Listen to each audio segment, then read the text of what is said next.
And it's Vishnu on the ones and twos. Welcome back to Persona 1. Okay, so last time we pretty much gave you guys a tour of The Karma Palace. this place, and now we're actually going to Plot. proceed with the plot. This part Yeah, I know, aren't you? I know, I'm just beside myself with anticipation too, guys. on a Sunday. Once again, Vishnu with the ones and twos. Every Saturday and Sunday morning here until the playthrough comes to an end. Well, speaking of that, would you say that we're above the halfway point? No, not yet. Really? Close to it. Close to it, the halfway point. Okay. Would you say do things speed up after the halfway point, or does it stay relatively the same pace? It stays relatively the same pace. Okay. But like I said, it'll go by much quicker because I got stronger fusions available to me. Yes, you'll obviously be mowing through. And Mary finally puts 2 and 2 together. This guy here always still looked like Chris. Chris Persona or Chris. Chris Or Chris Cross. Chris Go. An onks. Nice. And a Cupid shot. That's the even stronger bullet. Does it inflict joy? No, it inflicts charm. I can't imagine you know what? Normally I would bemoan you for that because I can't think of too many times where somebody would get shot and go, "Oh boy!" Oh, unless they're do suicidal. it again. Well, unless they were suicidal. I know there's paralysis bullets, petrification bullets, mute bullets, poison bullets, but I'm binding bullets, but I'm drawing a blank on happy bullets. How the hell do mute bullets work? Shoot him in the mouth. Ah! No, Oh God! shoot him in the throat. Gurgling bullets. New enemies, Hermes. Those fuckers are relatively quick as well. Plus, they like to spam a new ability called Makarakarn, which will bounce your magic back at you. Unlike Persona 1 PSP, you get hit with the full blunt of the reflected damage. So, getting hit by... So trying to take your turn only to find out that you're about to walk into a huge wall is fucking annoying. Thankfully, they're all holy light, so adios with Cursemore. So, alright, so that's interesting to note. So, say like a reflected spell hits you, you're not going to get the full blunt of it in the PSP version? Yeah, in fact, you get hit with real little. One would think that's a positive thing, but in reality, it just diminishes the challenge even further. I just got a sleep sword, which is a powerful weapon for Brad. But Brad's not here, so it's money. I don't think I've ever asked you this, but... I missed the door. Even though... Oh, yeah. It's like, Matt. Would you classify... Dun dun dun! Would you... Oh. It's Selina. Figures. She has a star tattoo on her forehead. That's what those are supposed to be our moles. I know those are supposed to be moles. I'm just saying as a first-time observation. Looks like somebody threw coffee beans in her face. Actually, what a decaf. 2 scoops, bitch. Anyway, what I was saying before we obviously continue on here, would you recommend Persona to a person who is trying to get into RPGs?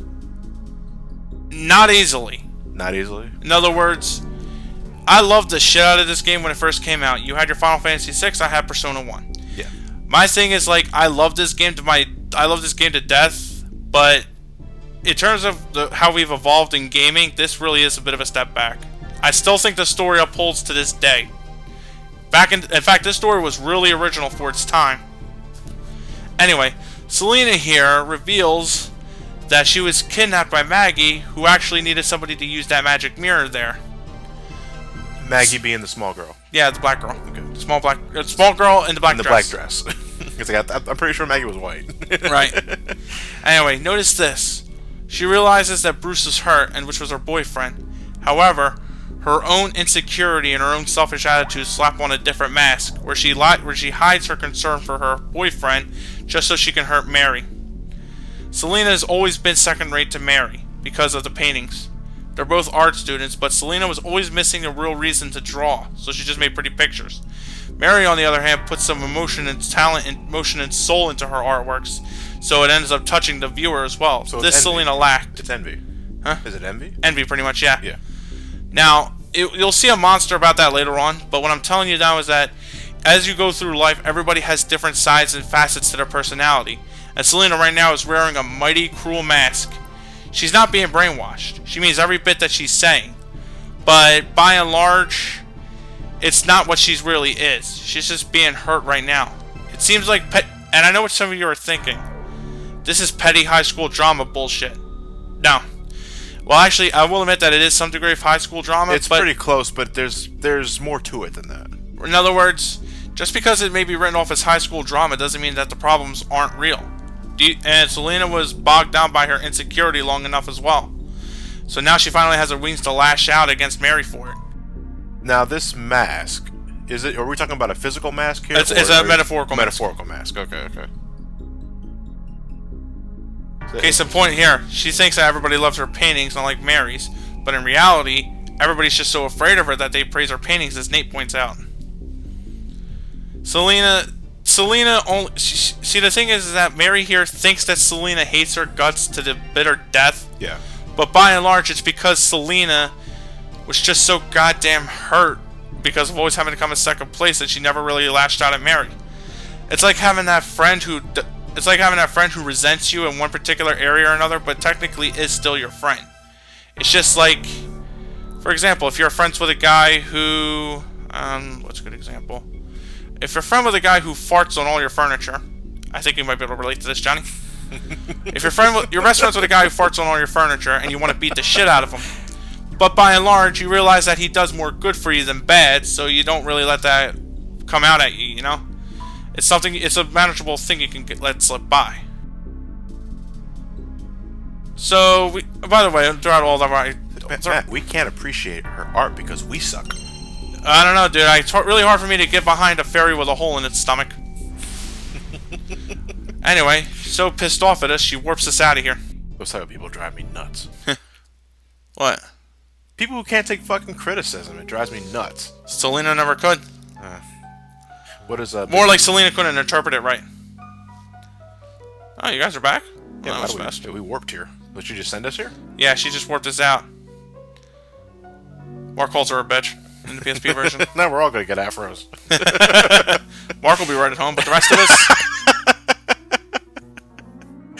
Seriously, can you see Nate with an afro? It'd be humorous to imagine. Yeah, we give Mary Hey, the Mark. afro. Give Mary the afro. She's a chick from Catherine. Hey, Mark. Check out my Cadillac dreams, my Cadillac jeans. Look out the ride on my Cadillac. Nate persuaded Mark to stop. Hey, you persuaded Nate to stop, actually. Anyway, we come back in here, and we get a different dialogue. Why? I just wanted to show this off. Oh, so it's not mandatory. You just like... Yeah. Okay.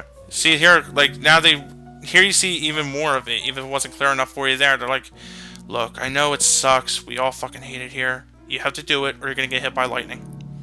Wait, is that the consequence if you don't like it? No, but she will kill you. Chris here thinks it's not a bad idea to have all your wishes granted. I'm guessing he means like every once in a blue. Mark's pissed off because of how bad Selina felt, how bad Mary's taking it, and Nate is kind of thinking that's what Selina really is like. The thing is, though, is like you got one person who's envious of... You got person B who's envious of person A. Why would person A feel guilt about that if it's not really her fault?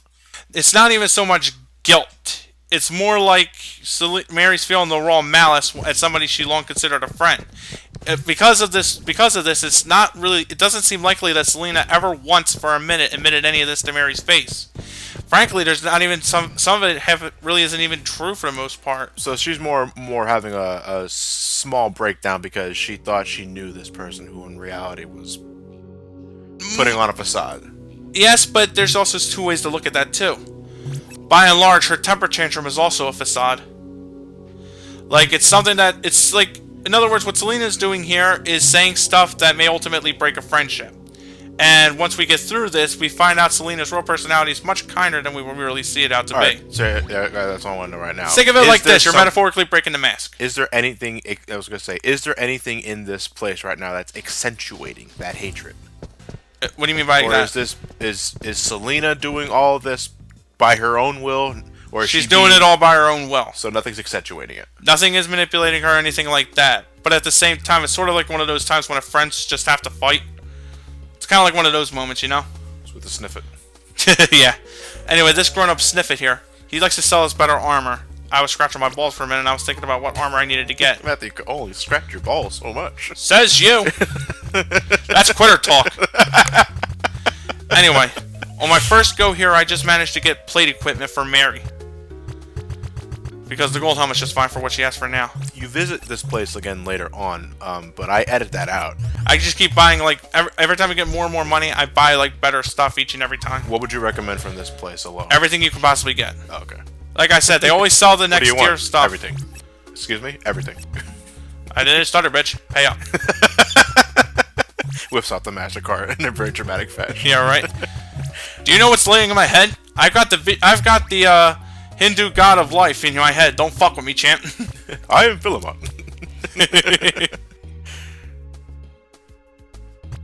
Yes, that's a nice Titan glove. Yeah. I buy a couple of silver hands for the guys because I'm trying to rationalize my money. Okay. Normally I wouldn't have this problem if I didn't buy Brahma or Brax, but I like Brax. You say ramen or Brax is its real Brahma is its real name. Oh, I thought you said ramen for a second. Ramen? I think there's no time to eat now, man. Oh, that's Quitter talk again. I don't like ramen anymore. You don't like ramen because you graduated? No, actually, my source of food in college was Pop-Tarts and Powerade. What are you, white? Oh, yeah. Anyway, we just talked to the guys here, but We should recruit that mannequin. What would the mannequin do? What's its persona? I don't know. The mannequin doesn't need a persona. The mannequin wants to be a person, a la Teddy Persona 4. Oops. Anyway, now that I've done fucked around there, I think I'm gonna like save here, cut out, and then we come back in whenever we're done grinding. Or I don't. I do. Yes, we do. And we're back. I've done a lot of fusions. Yeah, so what Chris here I've shows, edited up a bit, yeah. So Chris shows that Chris believes that friendship is fake by and large only because he's been alone all his life because of his own personal hatreds. He's always a loner. That gets deconstructed into Persona 2. They're still at a loss for words. Except for Chris, who believes friendship is fake. Selina's a bitch? No. By the way, I'm extremely slow on the uptake on my part. When I replayed this game for a while later, I realized the names were Selina and Bruce. I was like, I had a huge facepalm moment right there. I just noticed until you mentioned it. Anyway, I got myself a lot of fun little Persona here. I don't know if you have shown off I show off on the menu. I've made Ilyu I fused it with the zombie monster and a Hanako spell card in that order to get it Curse All at rank 2, which you're going to want for huge damage. I made Lance, or Kuhulain in this game, who, with the Water Elf card and another Yoma card to gain Mabufula at rank 2, along with the respective power boost as usual. Nate, I'm trying to remember, but I draw up a blank. I think I still have him with Gaseous and Mary with Sumi, because I'm not quite at the level, I think, to use David just yet. You alright? It's called belching, Matt. Yeah. Just muting my mic. Anyway. Hey, what were you doing there with your mouth? I think I may No, man, it's really hard for me to tell because I don't go into my status menu too often. No, well, everything will be cleared up once you probably initiate a battle or we see your status screen next time we look at it.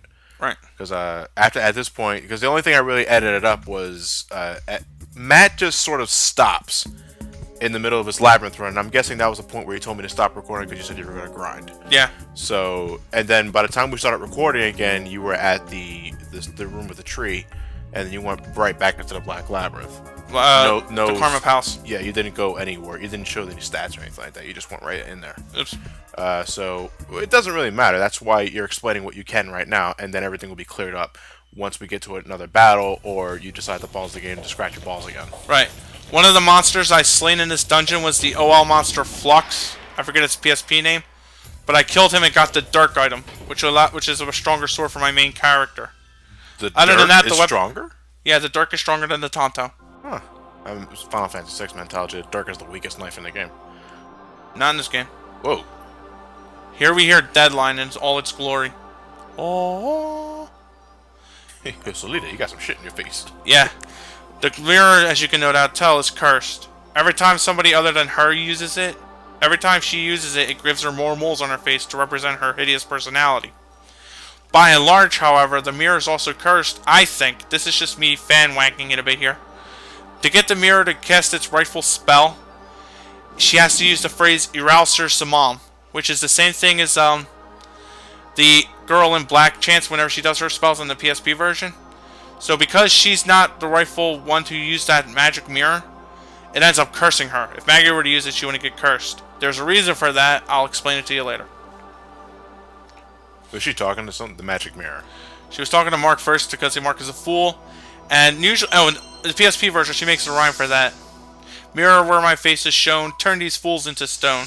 Arouse their samam. You can't tell from here, but if you look at Nate's foot there, he's turning gray. They're half petrified.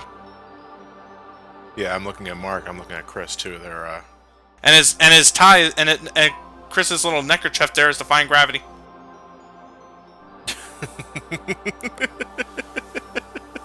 Hey you, I'll give you one chance to live. I wish my mother named me something better. Choose queens. No, choose Marys, I'm sorry. Oops. Matt. No, but seriously. What if people are following this Let's Play? Sorry. Choose queen. No, Matt, I already checked this one. Now, if you choose Queen's painting, you'll lose out on the ultimate persona because you showed you're weak. But if you fight her like this, you only have. If you fight her like this, with the decision I made, you only fight her with your character and Mary, but the Queen's stats will be lowered. If you fight her with all 5 members, the Queen's stats are raised as such, but she's no harder. So you're only fighting her now with Hei Yu and Mary. Yeah. But if you chose the Queen, besides not being able to get your ultimate persona for who? All of them. For all of them. Then will you be able to fight with all 5? Or? Yeah. Oh, so it's a kind of a trade-off. Yeah. But if you're perfectly capable of fighting this battle with only Hei Yu and Mary, then it's probably not that hard to begin with. Exactly. Here we go, baby. New musical track? No, still the same boss track. Kind of a weird thing here, though. Ooh, wow, that's creepy. I don't know how the hell she did that. I still don't know how the fuck she did that. I kind of think of it like Harry Potter in the Sorcerer's Stone, where Quirrell has Voldemort in the back of his head. But she also turned her arms backwards too. Yeah, like I said, I don't know how the hell she did that. She's one of the meta classes, like the Agents of Blackman. And the battle's on. I still have Brock's equipped. I have Hellcat in reserve just in case. Usually with her, I could usually peg the shit out of her with the guns. Sumi learned Gustal, so it's at rank 7. Rank 8, I can return it for the Holy Axe. You can hit I usually shoot the shit out of her with one of the guns. I have the Dragos. Yeah. There's 2 guns. There's 2 different types of machine guns you can buy at this stage in the game. One of them is stronger than the other, but sometimes it can fail to attack. If you build up your luck stat high enough, I don't, but if you build up your luck stat well enough in this game, you can always hit with like good 6 or 7 every time. So I usually go for that other gun, but this time around I said fuck it, let me just go for the accurate, always reliable 6. It's not a very impressive monster if it has to use its hands to constantly keep the hair out of its face. Yeah. Her abilities are Sukukaja, I'm sorry, let me use this game. Blastmore! Meese! That's a tier 2 nuclear damage single target. I think it missed? That's about the worst that her her offense really gets. How much damage are we talking here? Given what Hei Yu's armed with, I'd say roughly maybe 80 to 100. Okay, so a decent chunk. Yeah, but like I said, I can easily repair the damage, no problem. Yeah. Now, the problem I have eventually soon enough is that Mary's going to run out of SP because Sumi eats them up like fucking God knows why. Or God knows a lot. But basically what I'm doing here is what will win you today. You can either cast magic, ice magic on her, which she's weak to. Shoot her to death, which I like to do. She'll use cure magic, but it really just delays the inevitable. She only heals from like 111 at this point in the game. But the bosses, even though they can get white magic, they don't always use it routinely. So you can always just plug the shit out of them with your best and hope like hell nothing bad happens. At least it's not the Arahan. Oh boy. I noticed something. When the enemy gets hit, they glow a bit. Is the glow determinable what the type of spell it is? Like when she gets hit by ice, she glows blue for a second. Is that because the element of the spell, or is it because she's weak to that certain sort of spell? Okay, I was wrong. On the current persona Hei Yu has, it's 150. Jesus. But like I said, you can easily just make up with that, Yeah. even with items. As long as it doesn't kill you, you're fine. If it doesn't kill you, it makes you stronger, Hei Yu. But how much was I saying? Was it Robitussin? Republican. May as well be Robitussin. Fuck was I saying? Oh, what you were asking earlier. I think it's only a reflection of what spell they hit with. Yeah, like what element? Well, not always. Fire doesn't have that. Nuclear doesn't have that. Just ice and flash because they have the ability to either freeze or shock. I was like, you know what, fuck it, let me just boost on my agility. So Selina is gone. Yeah. Well, defeated. Yeah. So wait. I also got I also got the Luna Blade from her, which is, remember what I said about Nate's backsword? Luna Blade is similar to that, but for the main character in Ellen. I know it's taken me very long to ask this, and I should have asked this in the beginning of the battle, but that whole face in the back of her head, is that because Maggie did that, or it was... I think it's the power of the mirror. Alright, so the mirror helped. Yeah. Anyway, Maggie tells Selina that, fooled you, I wasn't going to change it back anyway. An experiment. Yep. And it was an experiment that played out well. We learned that only certain people can use the magical power. Magical power of what? The magic mirror? Or... Again, I will tell you this later. Okay. We may actually, if we can, we may actually devote like a small part just to be in a podcast so I can explain everything what happens to you. No, if you have to do that, then it's not good. I'll rely on No, but it'll be really good though. I like the story and it's well worth it. Anyway, Selina realizes she's cursed and ultimately realizes that she's ultimately fucked. And she won't believe that Mary is really trying to help out Selina after all this. Selina realizes here that ultimately she was just being a bit selfish and arrogant and envious, of course. And by and large, Selina was just really hurt. So that mask, and we're being metaphorical here. Yeah. That mask came on. And that showed us the Selina we just met a few minutes ago here. But, you know, everybody is like that, you know? Every once in a blue, somebody gets hurt so goddamn badly that they want to get rid of everything around them because they're too damn stubborn to see what's wrong with them. Everybody has these sort of facets to themselves. And that's what Persona will usually explore. Selina, I know, would also like to have a mole. Now, but what I'm saying, though, is that ultimately the black market, and this dungeon in particular, explored that theme with Selina here and Bruce. So that's ultimately why I don't think this dungeon's a real waste of time. Sure, the execution comes off as high school drama, but that's kind of an ignorant way of going about it. Well, you don't view it as a waste of time because of what we ultimately delve in terms of plot significance and Theme significance. Theme significance. There you go. That's what I was looking for. Themes. But would you still consider it a bit of a pain in the ass that you have to go through the black market labyrinth because of that? Absolutely not. Okay. If only because, like I said, the black market dungeon or the Karma Palace is really only bad until you know that one right way through it, and then you just speed through it in record-breaking time. Yeah. Well, multiple playthrough, that's a given. Mm-hmm. Yeah. Unless it's randomly generated. That would be a pain in the dick. Anyway, Bruce finally wins over Selina because Selina really doesn't want to quite get the point. And this is kind of what it means to be in love. Go ahead, laugh at my ugly girlfriend. You call it moles, I call it cookies and cream. I say it's another hole for me to stick it into. Matt, that's disgusting. Don't please. Japan. You're American. This is Japan. You're American. Yeah, I know, but this is Japan.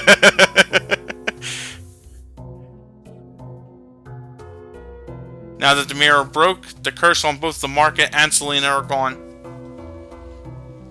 Though I will have to admit, the translation handled it really weird. This translation? Yeah, like in other words, you wouldn't fully understand that at first glance. And magically, 3 D-stones come out of the earth to cure my party members of their petrification. That has nothing to do with the mirror breaking? No, that does have everything to do with okay. mirror breaking. What happened while I was gone? It's back to normal. Thank you, Chris. Chris, Mark, hey, you're all stoned. Oh. Have a seat, guys. It's gonna be a long day. Anyway, I fuck up here because I just remembered that my 5th member was Chris. So I have to actually go into another battle and make sure I change that back later. So you can save formations. Yeah. And load them up when you need to. That's nice. I like that. By the way, the Soul Sword that Nate got earlier is also called the Soul Sword. SOLSWORD. And what I got here is the Luna Blade, so Sun and Moon. Ha. Teehee. Yeah. Anyway, Selina, after having finally broken that painful mask off, now feels like she could be a real friend to Mary again. And because of that, they're all right as rain. And the girl lives in a castle. Fuck!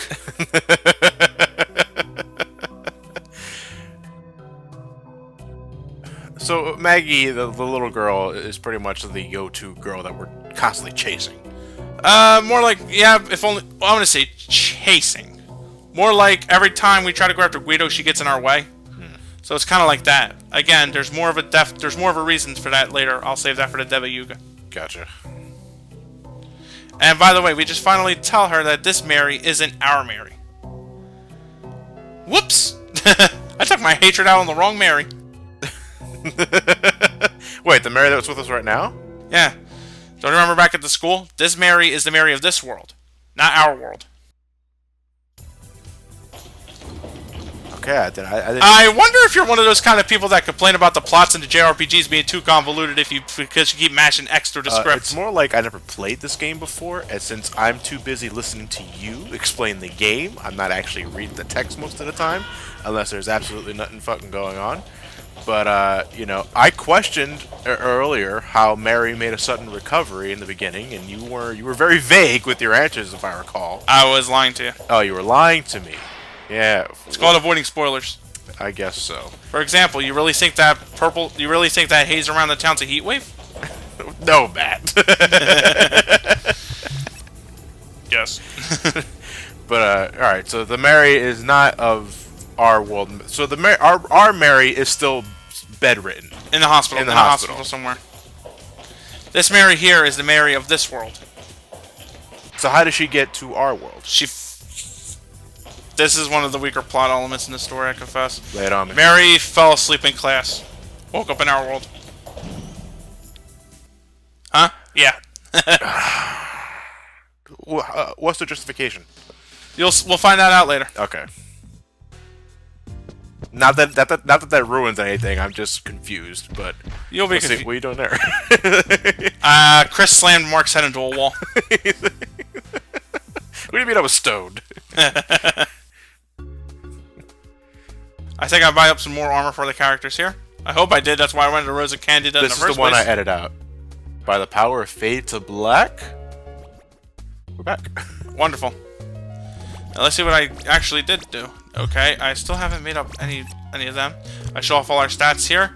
Rages at 28. Wonderful. Hey, you and Chris is doing fine. What about everyone else? Find out later. To avoid spoilers. Surprise! Mark was at 2. Da-da-da-ba-da-da. See you guys next week for part 13. Indeed.